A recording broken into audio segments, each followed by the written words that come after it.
तू ही रे माझा मितवा ह्या मालिकेच्या पुढील काही येणाऱ्या भागांचे अपडेट जाणून घेऊया आपल्या आजच्या या व्हिडिओमध्ये. चला तर मग प्रेक्षकांनो सुरुवात करूया आपल्या आजच्या या व्हिडिओला. तर आता आपण इथे पाहणार आहोत की कशा पद्धतीने इकडे आता ईश्वरी आणि अर्णवसमोर वल्लरी आणि रमाकांतमधलं गुपित बाहेर येणार. आता नेमकं काय घडतं, कसं घडतं, सगळं काही आपल्या व्हिडिओमध्ये सविस्तर पाहूया. इकडे आता ईश्वरी हिला मनामध्ये सतत प्रश्न फिरू लागतो. तो म्हणजे बाबा तर म्हणाले होते ते वारीला चाललेत म्हणून, पण मग येवाना बाबांनी परत यायला हवं होतं. किती दिवस झाले बाबा परत आलेच नाही आहेत. इतका उशीर बाबांना का होत असेल? नेमके बाबा कुठे असतील? काय करू? बाबांना कॉल करूनच बघू का?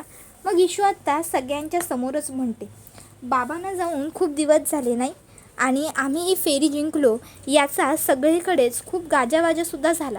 बाबांपर्यंत ही बातमी पोहोचलीच असेल आणि त्यांच्यापर्यंत ही बातमी पोहोचल्यावर सुद्धा ते तिकडे थांबलेत आणि अजून त्यांनी आम्हाला शुभेच्छा द्यायला फोन केला नाही. जरा विचित्रच वाटते. मीच फोन करते त्यांना. आणि मग ईश्वरी ही ताबडतोब आता लगेचच रमाकांतला फोन करते. रमाकांतला फोन केल्यावर आता बेल घरातच वाजते. घरात रिंग ऐकू आल्याबरोबर मामा म्हणतो की अरे बेल तर घरातच ऐकू येते. ह्याचा अर्थ भाऊजी घरी आले की काय? अरेच्छा, पण भाऊजी घरी आले आणि आपल्याला कळलं सुद्धा नाही. खरंच आश्चर्यच आहे नाही? असो, जाऊ देत. जर भाऊजी घरी आले असतील तर ते बरंच आहे. चला आपण सोबतच गप्पा बिप्पा मारत बसू जरा. त्याबरोबर मग आजी म्हणते, हो ना, खरंच जावई बापू घरी आले हे एका अर्थी बरंच झालं. खूप दिवस झाले होते तसंही त्यांना वारीसाठी जाऊन. आता घरी आले तर बरं झालंच. बरं अंजू, जावई बापूंना बोलव बरं. अंजू आता बाबांच्या खोलीकडून जाऊन येते, पण खोलीत बाबा नसतातच. मग आता अंजू म्हणते, अरे मग हा आवाज वाजतोय तरी कुठे? म्हणजे बाबा आलेत आणि बाबा खोलीतही नाही आहेत त्यांच्या, आणि त्यांच्या फोनची रिंगसुद्धा त्यांच्या खोलीत काही ऐकू येत नाही आहे. मग आता सगळीकडे शोधाशोध होऊ लागते की रमाकांतचा फोन कुठे वाजतोय घरात. तर दुसऱ्या बाजूला इकडे जी वल्लरी असते तिने रमाकांतचा फोन तिच्या पर्समध्ये, तिच्या कपाटामध्ये ठेवलेला असतो. आता रमाकांतचा फोन तिथे दडवून ठेवून ती आता इकडे भेटायला आलेली असते नम्रताला. आणि आता ती नम्रताबरोबर बोलत असते. बोलत कसली असते? ती नम्रतावरती खेकसत असते. नम्रताला म्हणत असते, नम्रता एक काम धड जमत नाही तुला, कळलं तुला? ईश्वरीचा सगळेजण उदो उदो का करतात? कारण ती नेहमी सगळीकडे पुढे पुढे पुढे पुढे पुढे पुढे करत असते. ती नेहमी सगळ्यांचं सगळं बघत असते. पुढे पुढे करणं तर खूप दूरची गोष्ट राहिली नम्रता. अगं तुला तर साधं सगळ्यांना जुळवून घेणं, सगळ्यांशी समजून घेणं हे सुद्धा जमत नाही. घरातसुद्धा सगळे ईश्वरी ईश्वरी करतात आणि बाहेर तर काय, तू काहीच सिद्ध स्वतःला करू शकत नाहीस हे तू दाखवूनच दिलं आहेस.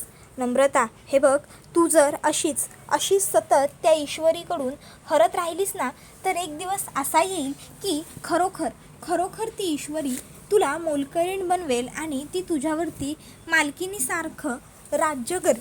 समजलं ना? त्यावेळी मग पुढे वल्लरी म्हणत असते, अगं तू जिंकावं, तुला यश मिळावं ह्यासाठी मी सुद्धा केवढे प्रयत्न केले होते, पण तरीही शेवटी तू अपयशीच ठरलीस. का माहिती आहे का तुला? कारण तू तुझ्या बाजूने प्रयत्न केलेच नाहीस. त्यावर नम्रता म्हणत असते, आई अहो काय बोलताय तुम्ही? हे तुमचं तुम्हाला तरी कळतंय का?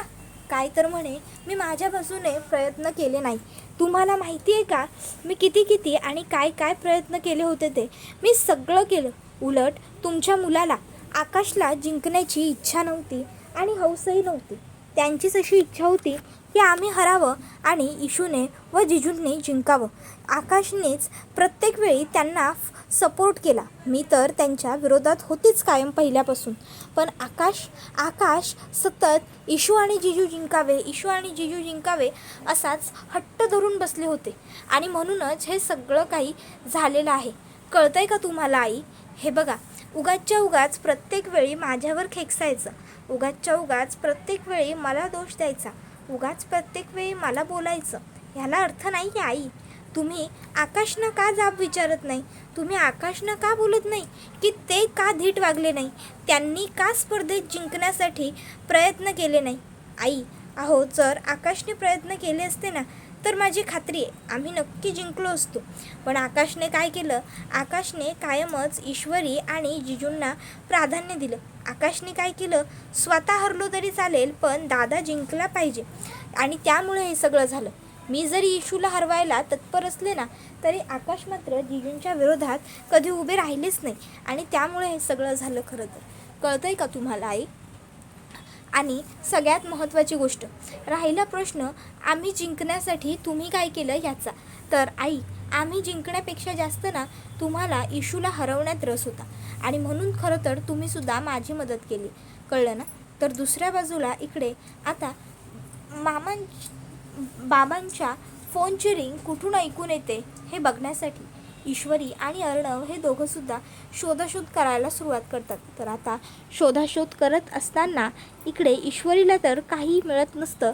पण मग तिला विचार पडतो की काय झालं असेल, बाबा असे कसे? फोनचा रिंग जर घरात ऐकू येते तर अर्थात फोनसुद्धा घरीच सापडायला पाहिजे ना. कुठे गेले असतील बाबा? इशू या सर्वांचा विचार करतच असते. तोपर्यंत त्या ठिकाणी मामा येतो. मामाच्या पर्समध्ये आता तो मोबाईल असतो. आता तो मोबाईल बघून इशू म्हणते, हा तर मोबाईल मला बाबांचा आहे असं वाटतंय. बाबांचा मोबाईल तुमच्याकडे कसा मामा?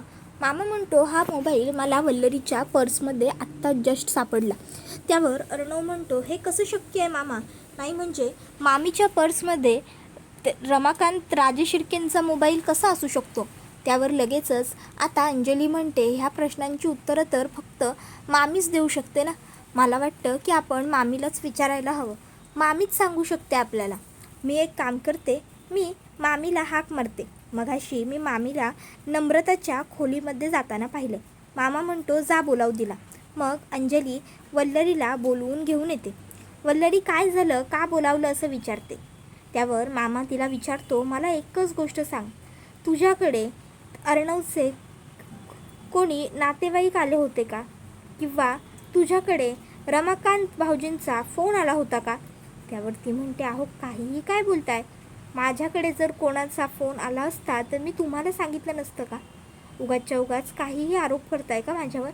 अहो आपण एका घरात एका छताखाली राहतो ना. मग त्याबरोबर मग लगेचच मामा म्हणतो की हो की आपण एकाच घरात एकाच छताखाली राहतो, पण आपल्यात मनभेद आणि मतभेद आहेतच ना. ते काही नाही, चल माझ्याबरोबर. आणि मग मामा अंजलीला बाहेर सगळ्यांच्या समोर आणतो आणि म्हणतो, आता सगळ्यांना खरं सांग. त्यावर अंजली म्हणत असते, मामी बोल ना, तुझ्याकडे कसा आला बाबांचा फोन? त्यावर मग वल्लरी मामी म्हणत असते, अगं हा फोन तुमच्या बाबांचा आहे ही गोष्ट मुळात मला माहीतच नव्हती. जर मला माहीत असतं तर मी तुम्हाला देऊन टाकला नसता का हा फोन? हा फोन मला रस्त्यात लगतच्या फुटपाथला पडलेला सापडला. मी विचार केला की या रस्त्याने एवढी रहदारी आहे, जशी इथे रहदारी आहे तशीच पुढेसुद्धा असेल. मग म्हणून मी तो फोन माझ्याजवळ घेतला. मी विचार केला की जर कोणत्या माणसाचा घाई गडबडीत फोन हा पडला असेल तर त्या माणसाला मी तो परत करेन. म्हणूनच तर मी हा फोन स्विच ऑफसुद्धा केला नव्हता, जेणेकरून ज्याचा फोन असेल त्यांनी जर कोणी फोन केला तर ताबडतोब त्यांना आपल्या घरचा पत्ता देईन आणि त्यांचा फोन परत देण्यासाठी त्यांना बोलवेन. पण तू चालीस. अरे कोणाचा तरी फोन पळवून किंवा काहीतरी विचित्र काम करून मला काय मिळणार होतं? मी फक्त कोणाची तरी मदत व्हावी, कोणाचे तरी पैसे वाया जाऊ नये यासाठी हे सगळं केलं. मी जे काही केलं ना ते चांगल्या मनाने केलं. उगाचच्या उगाच तुम्ही माझ्यावरती रागवू नका खरंच. आणि हे बघ अर्णव, हा फोन जर रमाकांत भाऊजींचा आहे हे माहीत असतं मला तर मी आधीच दिला नसता का तुझ्या ताब्यात? उगाच स्वतःजवळ ठेवून घेतला असता का? हा फोन एवढे दिवस लागतच नव्हता ना, ह्याच्यावर कोणाचे फोन येत होते. फोनला लॉक असल्यामुळे मलासुद्धा फोन उघडता येत नव्हता. जर मला फोन उघडता आला असता तर मला कळलं तरी असतं किमान हा फोन आपल्याच घरातला रमाकांत भाऊजींचा आहे म्हणून. मग मी परतही केला असता, पण मला काही माहीतच नव्हतं ना, त्यामुळे मला काही करतासुद्धा आलेलं नाही आहे. पण आता तू काळजी करू नकोस. त्याबरोबर मग इकडे इशूला मात्र हे सगळं पटत नसतं. इशू विचार करते, हे सगळं कसं शक्य आहे? नाही म्हणजे बाबांचा फोन वल्लरी मामींकडे, वल्लरी मामींना माहीत नाही सगळं, तर इकडे अर्णवचा मात्र वल्लरीच्या ह्या भाकड कथेवरती विश्वास पडतो. पण आता मनाच्या कुठल्या तरी कोपऱ्यात त्याला रमाकांतची काळजीसुद्धा सतावू लागते. तो विचार करतो की माझे बाबा कुठे असतील, कशा अवस्थेत असतील, काय करत असतील, काय करू, बाबांना शोधायला हवं का, की येतील ते स्वतःहून घरी.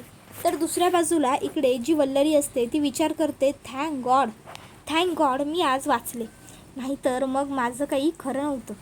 नाही, काहीही झालं ना तरी वल्लरी तुला स्वतःला सांभाळावंच लागेल. कोणालाच कळता कामा नये की रमाकांतचं तू काय केलं आहेस. रमाकांतचं जे काही केलं आहे ते उदयकांतने केलं. रमाकांतच्या हातात हिसका देऊन उदयकांतनेच त्याचा जीव घेतला.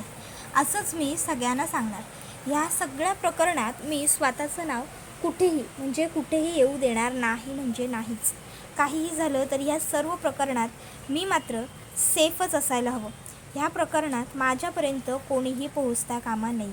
जर चुकून जरी अर्णवला कळालं ना की त्याच्या वडिलांच्या गायब होण्यामागे माझा हात आहे, तर तो मला सोडणार नाही. तर दुसऱ्या बाजूला इकडे आता जो आकाश असतो तो आता म्हणत असतो की मला काय वाटतं माहिती आहे का, आता ना आपण छान असं सेलिब्रेट करायला हवं. नाही म्हणजे दादा आणि वहिनी तिन्ही राऊंड जिंकले आहेत आणि ते सुद्धा असे तसे नाही, खूप मोठमोठ्या संकटांना तोंड देऊन, खूप मोठमोठ्या संकटांचा सामना करून जिंकले आहेत. त्यामुळे त्यांचं तोंड तर आपण गोड केलं पाहिजे. त्यांच्यासाठी काहीतरी खास, काहीतरी छान आपण सगळ्यांनी मिळून केलं पाहिजे. तर आपण एक काम करू, आपण सगळे मिळून ना त्यांच्यासाठी एक छोटीशी पार्टी ठेवूया, एक छोटंसं गेट टुगेदर, जेणेकरून त्या दोघांना खूप भारी आणि स्पेशल फील होईल. पण हो, हे सगळं काही त्यांच्यासाठी सरप्राईज असणार आहे असं मला तरी वाटतं. मग हे सगळं काही आता आकाश, आजी, मामा, नम्रता, त्याचबरोबर घरात इतर जे असतात त्यांना सांगत असतो. मग नम्रताला हे सगळं ऐकून खूप राग येतो. नम्रता विचार करते, बघा इथे आपण स्वतः हरलो आहे, स्वतःला जिंकता आलेलं नाही आहे. त्या सगळ्याचं ह्या मूर्ख माणसाला काही पडलं आहे का? नाही, तर ह्याला भाव जिंकला आहे, वहिनी जिंकली आहे, ह्याचा इतका आनंद झाला आहे की यांना सेलिब्रेट करायचं आहे. ह्यांना स्वतःच्या दुःखाचं, स्वतःच्या हरण्याचं काही पडलेलंच नाही आहे. मला ना आकाशची ही सवय खरं तर आवडत नाही. सतत दादा दादा दादा दादा दादा एवढं काय. स्वतःचं असं अस्तित्व काही असायला हवं की नको, स्वतःचं असं काही मौल्य असायला हवं की नको. आता ना आकाशबरोबर मी बोलायलाच हवं. आकाशचं जास्त होतं आहे. मग आकाश रूममध्ये आल्यावर नम्रताला विचारतो, नम्रता काय गं, मी खाली छान गेट टुगेदरचं आयडिया देत होतो तेव्हा तू अचानक वर का आलीस निघून, ते किती वियर्ड वाटलं. त्यावेळी ती म्हणत असते की हो का आकाश, तुम्हाला ते वियर्ड वाटलं, मला तर हे वियर्ड वाटतं आहे की तुम्ही स्वतः स्पर्धेतून बाद झाला आहात. तुम्ही स्वतः हरलाय आणि ईश्वरी आणि जिजू जिंकले, मग तरीही तुम्हाला एवढा आनंद का होतोय. आकाश, खरं तर आहे ना आपल्याला आनंद साजरा करण्याऐवजी दुःख मानण्याची गरज आहे. कुठेतरी कंचित का होईना पण आपण कमी पडलो. कुठेतरी ती लोकं आपल्यापेक्षा पुढे गेली आणि म्हणूनच हे सगळं घडलं. कळतंय का तुम्हाला?